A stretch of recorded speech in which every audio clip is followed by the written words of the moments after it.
Just a mere 4 weeks ago, I was signing my name on the dotted line for a lease to open my own Pokemon card store. I'm 3 days away from the grand opening on June 1st, and I thought I would show you guys what the store looks like, fully stocked with all the finishing touches completed. Sorry this video is a few days late. I spent the entire weekend pricing everything that you see behind me and everything that you'll see in this video. Well, let's do it. One last tour. All right, here we go. Kai, I can hear you now. I'm not fixing the squeak. It gives the store character. So, this is all similar.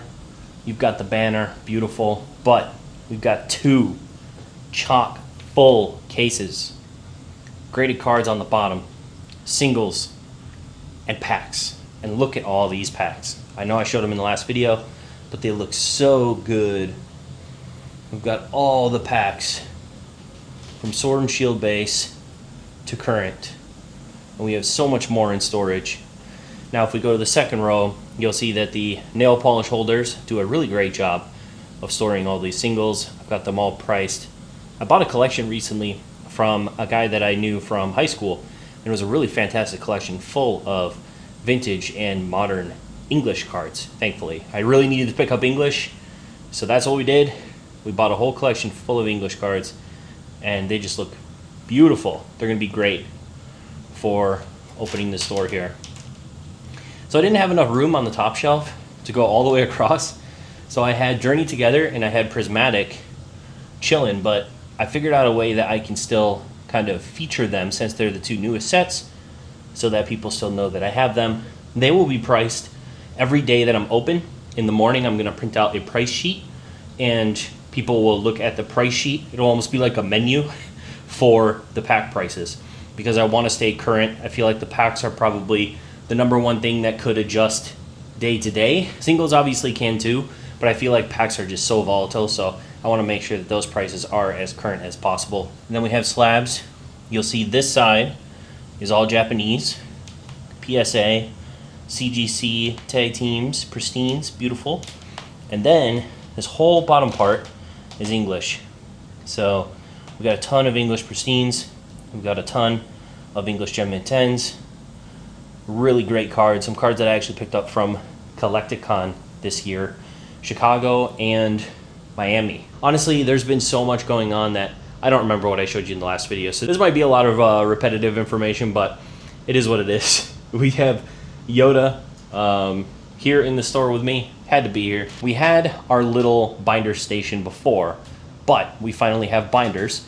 And we have value graded cards. So graded cards less than 50 bucks are gonna be there as well. And I decided, because I ran out of space for my plush, I was like, what a great idea is to take some of the larger plush and turn it into sellable decorations. So I put the plush up here with the picture, and I think that works really well. And actually hanging these little keychain plush up there too, I think really gives a little bit more character to the space. But as you'll see, I added a light, and the light shines on the binder. One thing that my place can lack is light, especially at night, because a lot of the light comes in through the windows, because we only have this one light in the entire store.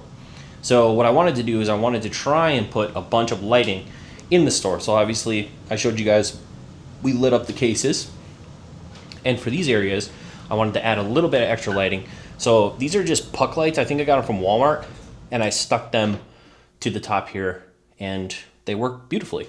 And then here, this is our kind of English binder station.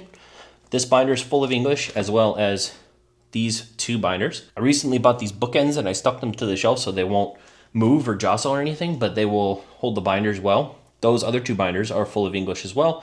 English Vintage and English Modern, as well as more English Modern here. Then we go on to the next. It looks exactly the same because I am super anal about that stuff. It is literally a repeat of the last area. We've got a nice little puck light. We have, these are Japanese binders. So we've got a ton of Japanese cards in here, from fire to water to grass and dark and all that stuff. So I did it by type and I did it by rarity. So it should be easy for people to find the Pokemon that they're looking for and the rarities that they're looking for while they're here. Another box full of value graded cards less than 50. They're actually graded cards less than about 35 because, 40, 50 and up I'm putting in the case. But obviously I ran out of room in the case. So I have some backstock for 40 and above graded cards. I also have some backstock for the value graded cards too. So I thankfully will have stuff that I can refill these boxes with as stuff sells. Not everything is out. So we also have 2 more binders for Japanese. And then we just got so many plushies in recently that I had to move some stuff around. So we've got a bunch of keychains, as you see. We've got more keychains up there, and we have keychain up there. But yeah, we have tons of plush. Really cute. A lot of ponchos, Poncho Eevees, Poncho Pikachus. We've got some cool like Mimikyu Poncho ones. And then obviously we have some bigger plush. We've got Snorlax and Gengar up on this one, up by the Blastoise artwork. And my card savers came in. I'm not sure if they were here the last time I took a video.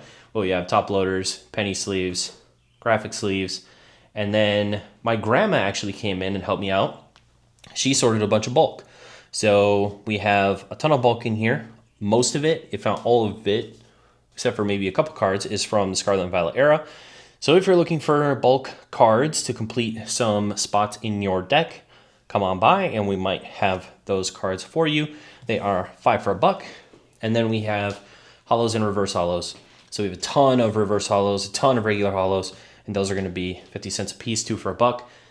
It's just good options for kids and parents that don't want to spend a lot of money on cards to have some shiny cards available for 50 cents a piece, like cheap version of a shiny card that a little kid can be happy with and their parent doesn't have to spend that much money on. The TV, we have the amazing battle between Magmar and Charizard. Oh, look at that. I don't want to get DMCA'd. Pokemon's going to come after me. Yeah, really awesome that the TV works and that I can have some episodes up during the day when we're open. You'll see a chair. I got 2 folding chairs, so one for behind the counter for when people want to come help or hang out, and one for here. I figure I don't want to have a stool for little kids because I don't want kids falling off of stools. That would not be a good thing. So I didn't want a stool, but I know that this height for the binders is going to be tall for some of the little kids that are going to want to look. So what I thought would be a good idea is you get a chair so that kids or people with physical disabilities can sit down while they're looking through the binder. So I figured that would be a good alternative to not having a stool that a child is standing on, but a place where a child can sit and browse through the binder. So they can just take the binder and sit, put it on their lap and look through it. Oh, these. So these are actually kind of a funny story. My grandma was looking at, I think Walmart.com or something like that. And she looked for, I don't know, just Pokemon accessories or something. And she had these ideas and she decided to buy these. These are the one thing that she decided to buy. And I thought, at first when she bought it, I was like, why did you buy that? You should have asked me because I don't know if I want to put them up. Also, I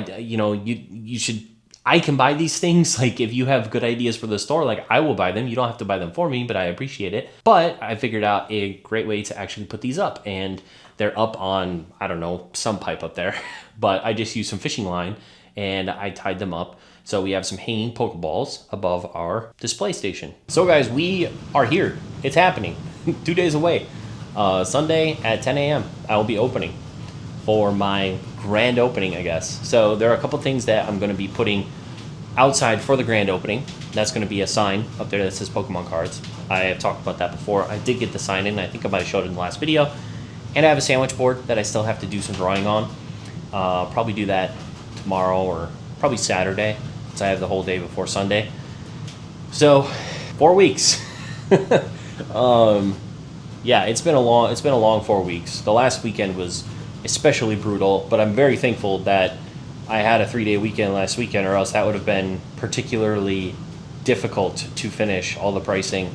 It took way longer than I thought it was going to, the sorting and the pricing, and I bought that collection last week, so most of last week was pricing out that collection, making sure that I was paying out the person who sent it to me, and then obviously pricing everything then for the store, and going through all the Japanese stuff that I had and pricing it for the store. It's been a whirlwind, especially doing this primarily on my own. I have had some help here and there, but man, being a one-man show and making sure you have everything is difficult.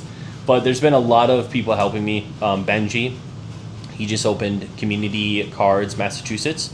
He has been helping me a lot with different pricing things, reminding me about different business things that I need to look into and need to double check. He's been helping me like figure out which distributors I want to talk to or reach out to see if I could get some actual product coming in on my own without having to consign stuff, all that type of stuff. So Benji, thank you very much. Obviously Dan has been super helpful, sending me all these packs and getting me set up so I have some sealed stuff for consignment, some stuff available for opening day, and just everyone that's supported and helped so far. It's been a lot, but I'm really excited about it. It's always been something that I wanted to do, is have my own store.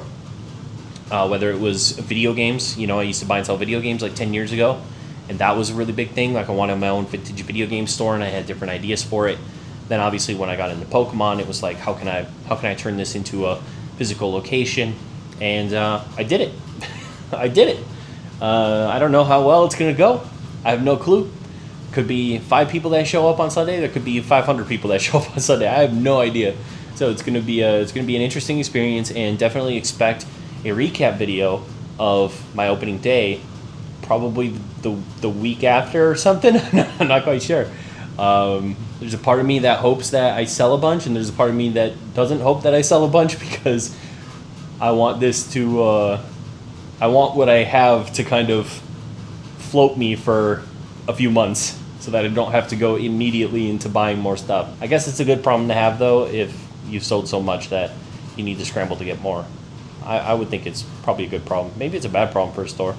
I don't know. That's something I'm going to learn, I guess. But I appreciate you guys being a part of this journey. Obviously, I'll be making more content as we go forward, and expect probably Thursday.